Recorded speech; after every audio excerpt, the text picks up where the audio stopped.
Hannah Storm and Kevin DeGandhi with you. It's been an incredible experience so far, and what we have coming up for you is very special, as you're going to meet another one of America's heroes, an Air Force pararescuer named August O'Neill. August's parents served in the military, and he wanted to serve his country. He would enlist in the Air Force and serve in Afghanistan. He paid a dear price due to that courageous service. And you're not going to believe what August has been willing to give up for the chance to serve again. With his story, here's Chris Conley. Can I get your full name and your birthday? August O'Neill. Today, October 17th, Air Force Staff Sergeant August O'Neill will undergo the 21st operation on his wounded knee. How's your knee right now? I think it knows that it's coming off, and it hasn't hurt at all, like, since last night. It will be his last.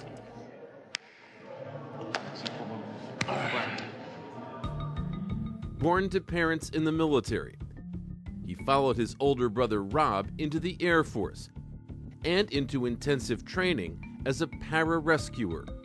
Basically, our job is to get in and get anybody out of any situation, whether it's on top of a mountain, underneath the ocean, behind enemy lines, anywhere. He told me one time, when I'm on a helicopter, that's the best pleasure in the world. That if I ever have to die, that's the way I want to go, into the clouds, and because I feel free.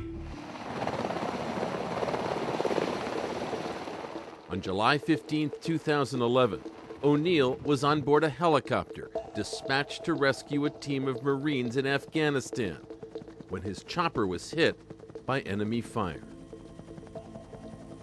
There was a really loud pop, and then something smacked my left leg into my right. And I got on the radio and I was like, I got hit. I looked down and I just saw a hole in my pants with blood flowing out of it. O'Neill had been shot through both legs, shattering his left knee. Even before he was stabilized at Landstuhl Regional Medical Center in Germany, he had chosen to re-enlist.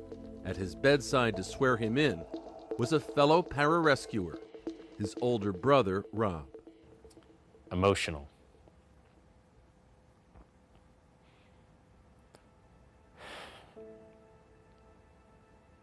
Sorry.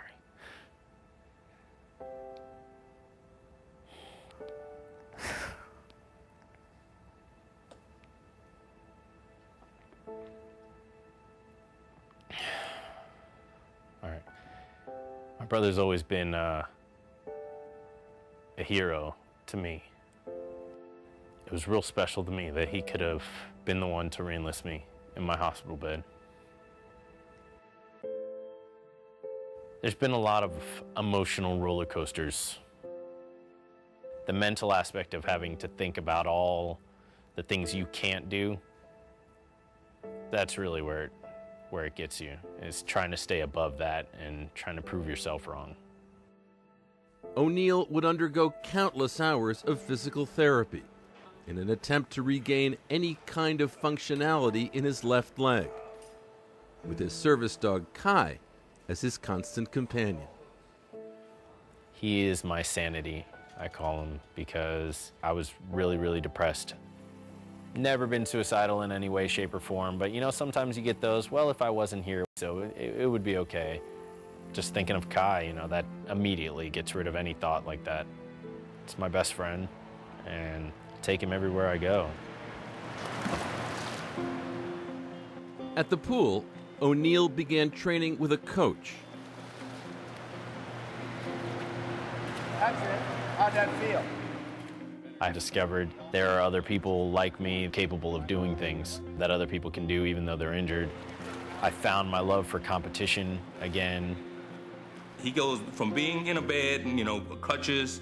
Now, when he gets in the water to swim, he's the same as everybody else in there. And sometimes he thinks, yeah, no, I'm better than everybody else in the water.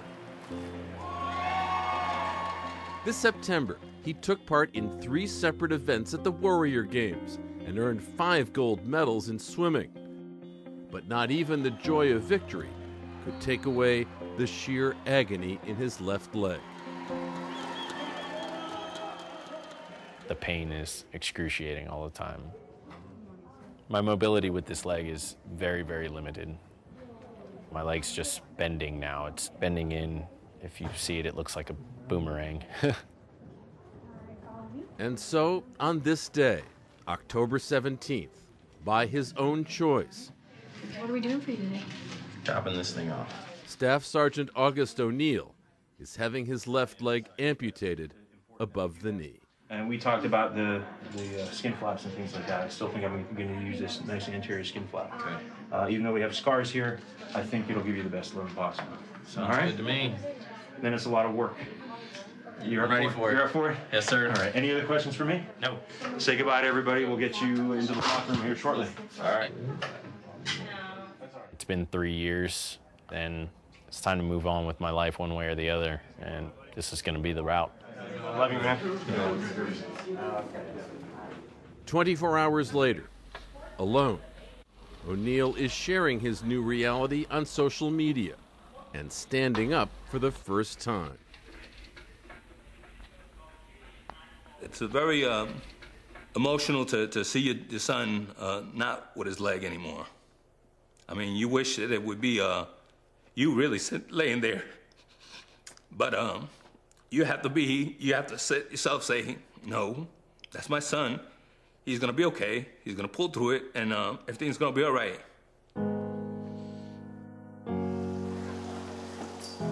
He will begin to use a prosthesis, and then, at 29, Staff Sergeant August O'Neill will again pursue the dream he has harbored since he was wounded. I will have the option or opportunity to try and come back as an active duty pararescueman again and get on a team and deploy again and be with my boys again. And I want to keep doing things that I enjoy in my life, and I enjoy doing my job. That would be the ultimate goal.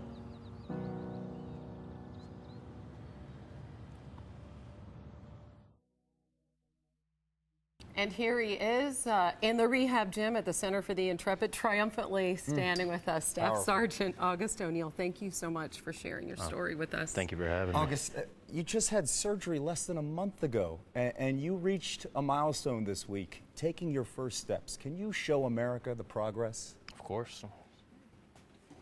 Good. Pause. I want you to remember, shift over this part.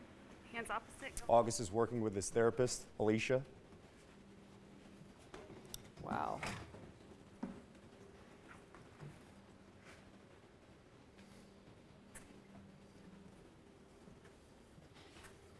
Attaboy. Oh, fantastic. All right. That is great. What does it feel like to be able to do that? It's great. I mean, that's the straightest I've walked in over 3 years, so it's kind of emotional. It's a good feeling to be able to walk like that and not have the pain that I used to have. Can you describe those emotions for us, if you could put it into words? Like a choking feeling. Yeah. Yeah. I mean, yeah. it's just I kind of get choked up a little bit about it. You know, it's just the lack of pain while I'm walking is huge for me, and being able to walk upright without a ridiculous limp is, you know, it's great. You're hard a to guy. describe. You're a guy that likes to set goals too, and there's a big goal here. You want to return to duty. Yes, sir. And you want to go back into a plane and skydive. Oh, yeah. How do you train for that coming off of this injury? Well, I mean, it's baby steps right now, training to walk and then run, and then we'll hit those milestones when we come to them. And there's nothing here you can train with. You literally have to go back on a plane and skydive, right? There's no machine here in the facility. No, I mean, I guess I could jump off the balcony, but I wouldn't recommend that. If there's something you could have the folks at home understand, you know, when they see your story, because you made a decision to come out and talk about this publicly. Not everybody would have done this. What do you want the folks at home to know, and what do you want them to get out of your story? Basically, just for everyone, you know, I went through 3.5 years trying to save my leg and trying to make just so that I had a better way of life. And, you know, you never know what you're capable of until, you know, you're seeing other people reach their milestones, and then, you know, you're stepping yourself up to be equal with them. And you just got to set goals and make sure you strive every day to reach those goals, and strive every day to be better than you were yesterday. It's a cliche saying, but it's true. What's it like working out in this gym with other wounded veterans and seeing that you guys have that unified fight? Mm-hmm. It's amazing. You know, from the beginning when I still had my leg, like I would see guys that, you know, single, double, triple amputees, and they're able to push harder and faster than I was going, and so that I would always use them as examples for myself. If I was like, oh man, I'm really tired today, then I'd just see somebody else go running by me in a leg when they just got injured a little while ago, and I'm like, all right, well, I guess I got to push through this. So it's amazing being here and working with the therapists and everything. You know, everybody pushes each other to work harder. And yet there are people watching that can't even begin to imagine why you would want to go back out, why you would want to put yourself potentially in harm's way again to serve your country. Can you explain that, why that's your dream? Well, I love my job. You know, I worked real hard to get to my job.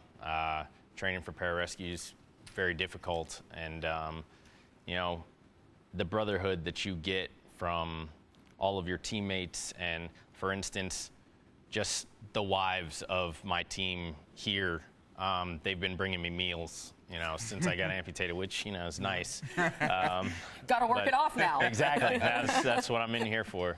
But yeah, it's going back to a brotherhood and a lifestyle that I really enjoyed, and I love doing my job. So it's what I want to continue doing. How's your family feel about this?